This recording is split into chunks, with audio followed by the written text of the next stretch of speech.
नमस्कार। आज हम हिंदी भाषा की 7वीं कक्षा की पाठ्य पुस्तक ज्ञान सागर के पाठ 7 स्कूल की छुट्टियां को पढ़ेंगे।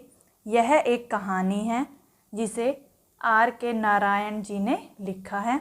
तो आइए इस पाठ को पढ़ते हैं। अप्रैल में परीक्षाओं से केवल 2 सप्ताह पहले स्वामीनाथन को लगा कि पिताजी का मिजाज बहुत खराब होता जा रहा है। मिजाज का अर्थ होता है स्वभाव। वे बात का बतंगड़ बनाने लगे थे, जैसे उन्होंने अचानक अपने बेटे को तंग करने का फैसला कर लिया हो। अगर वह दादी से गपशप कर रहा होता तो उससे कहा जाता है, याद रखो परीक्षा नज़दीक है, तुम्हारी दादी इंतज़ार कर सकती है लेकिन परीक्षा इंतज़ार नहीं करेगी। अगर वह माँ के पीछे पीछे भागता नजर आएगा तो उसे ढूंढवा कर पढ़ाई करने का आदेश दिया जाएगा। अगर तालुका दफ्तर के घंटे के 9 बजाने के बाद उसकी आवाज़ कहीं सुनाई देगी तो पिता के कमरे से आवाज़ आएगी, स्वामी तुम अभी सोए नहीं, तुम्हें सुबह जल्दी उठना है और पढ़ना है। स्वामीनाथन के जीवन का यह बहुत कठिन समय था। एक दिन उसने चिढ़कर पिता से कहा, आप परीक्षा को लेकर इतने परेशान क्यों हैं? तुम फेल हो गए तो? मैं फेल नहीं हो सकता। नहीं हो सकते, लेकिन तब जब तुम पढ़ोगे और सवालों का ठीक जवाब दोगे। मान लो कि तुम फेल हो जाते हो।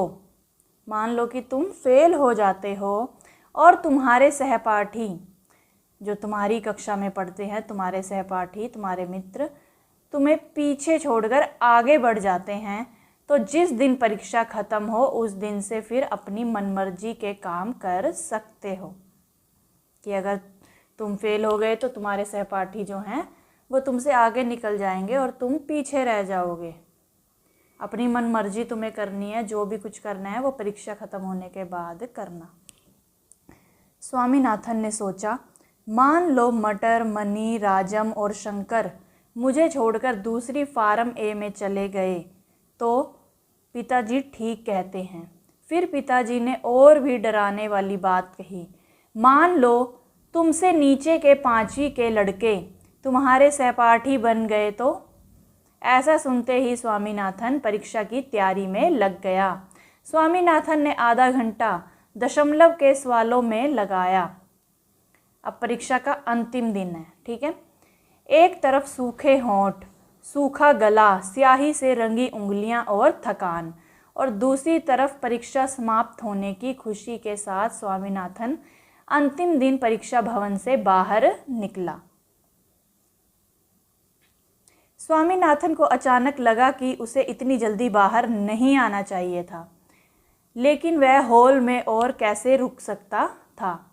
तमिल का पेपर 5 बजे तक चलने वाला था। उसने आखिरी सवाल की आखिरी पंक्ति 4:30 बजे तक लिख ली थी। 6 प्रश्नों में से पहला प्रश्न उसने संतोषजनक रूप से किया था। दूसरे के बारे में उसे संदेह था कि ठीक है या गलत, और तीसरा ठीक था, और चौथे के बारे में उसे साफ पता था कि वह गलत है, लेकिन उसे सही उत्तर का भी पता ना था। छठा उत्तर सबसे अच्छा था। इसका उत्तर देने में उसे 1 मिनट लगा था। उसने यह सवाल 4:30 बजने में 2 मिनट पहले पढ़ा। 1 मिनट बाद उसने उत्तर लिखना शुरू किया और ठीक 4:30 बजे ख़त्म कर दिया। प्रश्न था, ब्राह्मण और शेर की कहानी से क्या शिक्षा मिलती है? एक ब्राह्मण तालाब के किनारे से गुजर रहा था। दूसरे किनारे से एक शेर ने उसे आवाज़ लगाई और उसे सोने की चूड़ी देने की बात कही। ब्राह्मण ने पहले तो चूड़ी लेने से मना कर दिया, किंतु जब शेर ने अपने को भोला भाला और सच्चा बताया तो ब्राह्मण पानी में चलकर उसके पास आ गया। इससे पहले कि वह चूड़ी लेने के लिए हाथ बढ़ाता, वह शेर के पेट में पहुंच गया, यानी कि शेर ने उस ब्राह्मण को खा लिया। स्वामीनाथन ने कभी सोचा ही नहीं था कि इस कहानी में कोई शिक्षा है, लेकिन अब उसे लगा कि उसमें शिक्षा होनी चाहिए, क्योंकि प्रश्न पत्र में कहा गया है। उसे यह निर्णय करने में 1 मिनट लगा कि कहानी की शिक्षा यह है कि जब शेर सोने की चूड़ी दे तो हमें नहीं लेनी चाहिए, या सोने की चूड़ी का प्यार आदमी की जान ले लेता है। उसने दूसरे जवाब में अधिक शिक्षा देखी और उसे लिख दिया। उसने क्या लिख दिया कि सोने की चूड़ी का प्यार आदमी की जान ले लेता है। लिखने के बाद उसने हॉल की बड़ी दीवार घड़ी की ओर देखा। आधा घंटा और, वह आधा घंटा यहाँ क्या करेगा। लेकिन सबसे पहले हॉल से निकलते हुए उसे अटपटा सा लगा, उसे अजीब सा लगा कि अगर मैं सबसे पहले हॉल से निकल जाऊंगा तो सब क्या सोचेंगे। दूसरे लड़के भी उसकी तरह जल्दी और सही सही उत्तर क्यों नहीं दे पा रहे। उसे समय काटना मुश्किल लगा। घंटी बजी, 2-2, 3-3 की टोलियों में लड़के हॉल से निकले। पिछले 3 घंटों का वातावरण एकाएक बदल गया। एकाएक का अर्थ होता है अचानक।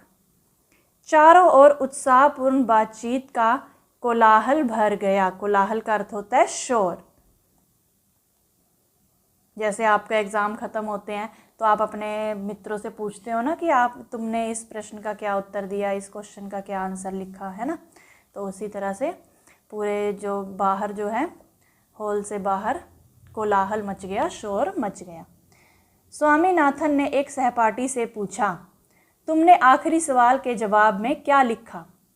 कौन सा? शिक्षा वाला? तुम्हें याद नहीं है अध्यापक ने क्लास में क्या बताया था? सोने के लालच में ब्राह्मण की जान चली गई। सोना वहाँ कहाँ था? स्वामीनाथन ने आपत्ति की। आपत्ति का अर्थ होता है ऐतराज किया। वहाँ तो सिर्फ सोने की चूड़ियाँ थी। तुमने इसका जवाब कितना लंबा दिया? 1 पृष्ठ, यानी 1 पेज पूरा, सहपाठी ने उत्तर दिया। स्वामीनाथन को यह उत्तर अच्छा नहीं लगा। उसने सिर्फ 1 पंक्ति लिखी थी कि उसने तो सिर्फ 1 ही पंक्ति में 1 ही लाइन में उत्तर लिखा था। क्या तुम्हें इतना लंबा जवाब नहीं लिखना चाहिए था? थोड़ी देर बाद उसे राजम और शंकर मिले। हाँ भाई, तुम लोगों को पेपर कैसा लगा? तुम्हें कैसा लगा? शंकर ने पूछा। बुरा नहीं था, स्वामीनाथन बोला। मुझे तमिल से ही डर लग रहा था, राजम ने कहा। अब लगता है मैं बच गया। पास होने लायक नंबर तो मिल ही जाएंगे। नहीं, ज़्यादा मिलेंगे, 1 क्लास, शंकर बोला। अरे सुनो, स्वामीनाथन कहने लगा। एक बेवकूफ़ ने शिक्षा वाले सवाल के जवाब में पूरा पृष्ठ लिख डाला है। मैंने तो 3/4 पृष्ठ ही भरा, राजम बोला। और मैंने आधे से कुछ ज़्यादा, शंकर ने कहा, जो इन मामलों का विशेषज्ञ माना जाता है। विशेषज्ञ यानी किसी विशेष विषय का विशेष ज्ञान रखने वाला। किसी भी विषय होता है, जो सब्जेक्ट होता है उसका जिसे विशेष ज्ञान हो, कहने का अर्थ है वो इस सब्जेक्ट में बहुत ही ज्ञानी था, उसे बहुत ज्ञान था इस सब्जेक्ट का, जिस भी सब्जेक्ट का उसका पेपर था। ठीक है, मैंने भी इतना ही लिखा, लगभग आधा पृष्ठ। स्वामीनाथन अपनी अंतरात्मा के घाव पर जैसे मरहम लगाते हुए झूठ बोल गया, और उस क्षण के लिए उसने अपने झूठ पर विश्वास भी कर लिया। अरे तुम लोग जानते हो ना, कल से स्कूल की छुट्टी, तो फिर कल क्या करोगे? किसी ने पूछा। मैं अपनी किताबें चूल्हे में डाल दूंगा, स्वामीनाथन बोला। शंकर ने कहा, मेरे पिता ने छुट्टियों में पढ़ने के लिए कई किताबें मुझे खरीद दी हैं, जहाजी, सिंदबाद, अली बाबा आदि। मणि हाथ ऊपर उठाकर रोता झींकता हुआ आया। वक्त बहुत ही कम था, वरना मैं आखिरी सवाल को तो उड़ा सकता था। यानी कि उसके पास समय कम था, इसलिए वो ऐसी बात कर रहा था कि उसका पेपर जो है वो छूट गया, नहीं तो वो आखिरी सवाल का उत्तर भी एन अच्छे से देता। मटर भी कहीं से प्रकट हुआ। उसके बाएं गाल पर स्याही की बड़ी लकीर थी। 15 मिनट बाद फिर घंटी बजी। सारा स्कूल हॉल में इकट्ठा हो गया। सबके चेहरों पर खुशी थी और बातों में अच्छी दोस्ती की झलक थी। अध्यापक भी अपनापन दर्शाते हुए खुश लग रहे थे। हेडमास्टर मंच पर आए और शोर के थमने का इंतजार करने के बाद उन्होंने छोटा सा भाषण दिया। उन्होंने कहा कि स्कूल जून की 19 तारीख तक बंद रहेगा और 20 जून को खुलेगा। उन्होंने आशा व्यक्त की कि लड़के अपना समय नष्ट नहीं करेंगे, यानी अपना समय व्यर्थ नहीं करेंगे, वेस्ट नहीं करेंगे और कहानियों की किताबें पढ़ते रहेंगे तथा अगली क्लास की किताबों पर नज़र डालते रहेंगे, क्योंकि वे आशा करते हैं कि सब अगली क्लास में जाएंगे। अब 1 मिनट और प्रार्थना होगी और उसके बाद सब लड़के अपने अपने घर जा सकते हैं। प्रार्थना के अंत में जैसे तूफान आ गया। ऊंची आवाज़ों और चिल्लाहटों का झुंड रेले की तरह हॉल से बाहर निकला। जैसे छुट्टियां पड़ गई थी, पेपर ख़त्म होने के बाद छुट्टियां पड़ गई, तो जैसे जैसे खुशी बच्चों को मिलती है तो इन्हें भी उसी तरह से खुशी मिल रही थी। मनी ने स्कूल के गेट पर तेज़ी से काम किया। किसी का कलम छीना, किसी की दवात और उन्हें तोड़ दिया। उसके आसपास लड़कों की खुशी और उत्तेजना से भरी भीड़ थी। एक एक चीज़ के टूटने पर खुशी की चित्कार उठती थी।